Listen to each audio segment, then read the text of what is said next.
When we think of ancient North Africa, what comes to mind? Probably Roman legions, right? Or maybe Carthaginian traders. And yeah, that's definitely part of the picture, but it is so not the whole story. See, Algeria's history isn't just about foreign empires coming and going. It's about these powerful homegrown kingdoms that shape the land from the inside out. And that's the incredible legacy we're going to dive into. I mean, the story of this region is, and I mean this literally, etched in stone. You can find remnants just like this Roman inscription scattered all across Algeria. They're like clues left behind by this long line of civilizations. The Carthaginians, the Romans, the Vandals, the Byzantines. Every one of them saw this land as a huge strategic prize. But here's the thing. Long before these empires showed up, and even right alongside them, you had the indigenous Berbers. And they weren't just sitting back being subjects. No way! They were rulers. They forged powerful kingdoms of their very own. And that is the story we're really digging into today. Okay, so here's our game plan. We're going to start at this continental crossroads. Then we'll meet the first great Berber kingdom, Numidia. After that, we'll see how a new faith completely transformed the region, which sparked this incredible golden age of Berber dynasties. And it all leads up to this amazing moment of unification like never before. All right, so let's set the stage. Our story unfolds in the Maghreb. That's that really fertile coastal plain of North Africa. And for literally thousands of years, this place was like a superhighway for everyone and everything. People, armies, ideas, all moving between Africa, Europe, and the Middle East. It was just a place where history was always happening. And the list of ancient powers who came through here, it reads like a who's who of antiquity. Seriously. First, you've got the Phoenicians, who built their massive trading empire from Carthage. Then, of course, the Romans came along and absorbed the whole region. After Rome fell, the dramatic Vandals swept in, only to get pushed out by the Byzantines. Each one of them left their mark for sure, but none of them could hold on to it forever. But while all of that was going on, this constant cycle of empires, something else was happening. Something new was emerging from right there on the ground. As Carthage and Rome were battling it out for supremacy, one of the very first great Berber kingdoms rose to prominence, and its name was Numidia. The main man at the heart of this new kingdom was King Massinissa. Now, Numidia wasn't always one big kingdom. It was originally split between two rival tribal groups. But Massinissa, he was a brilliant strategist. He saw an opportunity. He allied with Rome during the Second Punic War, used their help to defeat his rivals, and boom, he unified Numidia into a single, powerful kingdom for the very first time. So that relationship with Rome, yeah, it was complicated. It started out as this really important alliance against Carthage. But fast forward about a century, and Massinissa's own grandson, Jugurtha, launches this fierce war against Roman expansion. He put up a good fight, but was ultimately defeated and executed. And just like that, the once sovereign kingdom of Numidia got pulled completely into Rome's orbit. Okay, so after centuries of Roman and then Byzantine rule, a new force emerged from the east. And this one would change the Maghreb forever. And power was changing hands at breathtaking speed. You had the Vandals taking over as Rome got weaker, then the Byzantines came in and reconquered the territory. But by the year 711 AD, the armies of the Umayyad Caliphate, with a lot of help from Berber converts by the way, had swept across all of North Africa.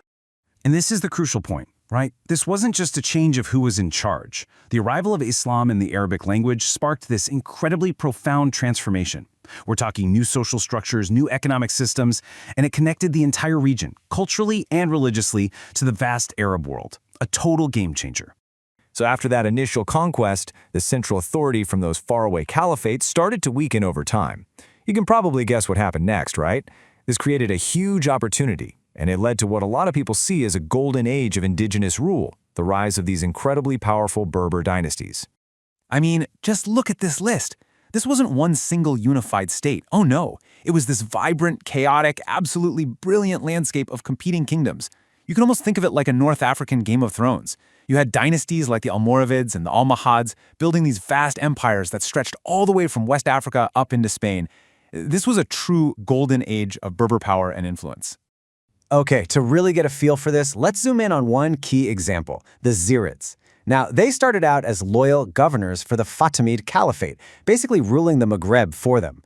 Their story is a perfect case study of that classic path from loyal vassal to independent power. The whole Zirid journey really plays out in 4 acts. First, they're the appointed rulers, doing their job. Then comes this massive, pivotal moment. In the middle of the 11th century, they make a super risky political move. They switch their allegiance away from their Shia Fatimid overlords and pledge it to the rival Sunni Abbasid Caliphate in Baghdad. This was a huge deal, and the Fatimids, they retaliated.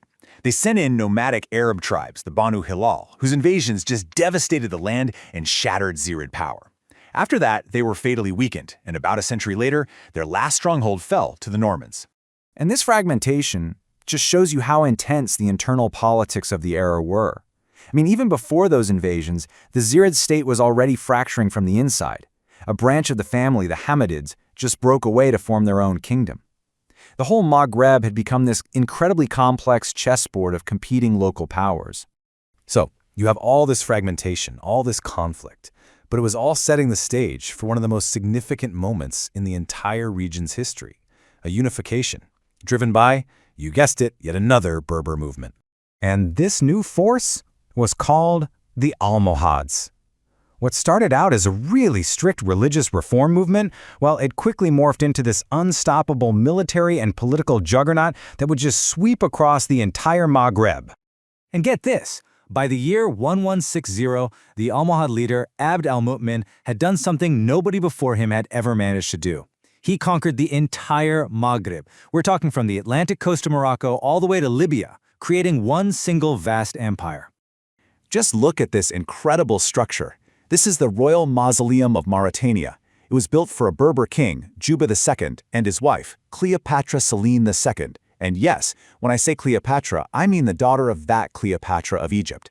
This thing predates the Almohads by over 1,000 years, and it's just this powerful symbol of the deep, ancient roots of dynastic rule in this land. And that Almohad achievement was just truly historic. For the very first time, this entire vast region was united, not by a foreign power like Rome, not by an Eastern caliphate, but by an indigenous Berber regime. That was a defining moment, for sure. So, if you take one thing away from all this, it should be this. The history of Algeria is not a straight line. Not at all. It's more like this rich, complex tapestry, right? It's woven with threads from Numidia, from Rome, the Zirids, the Almohads, and so many others. It's a story of this constant back and forth between local and foreign powers, and all of that created a truly unique identity. And that really leaves us with a final thought, something to chew on. When you have a foundation that's built on so many different and powerful kingdoms, and each one of them leaves its own indelible mark, how does that deep, layered past shape the identity of a single modern nation today? It's a pretty fascinating question.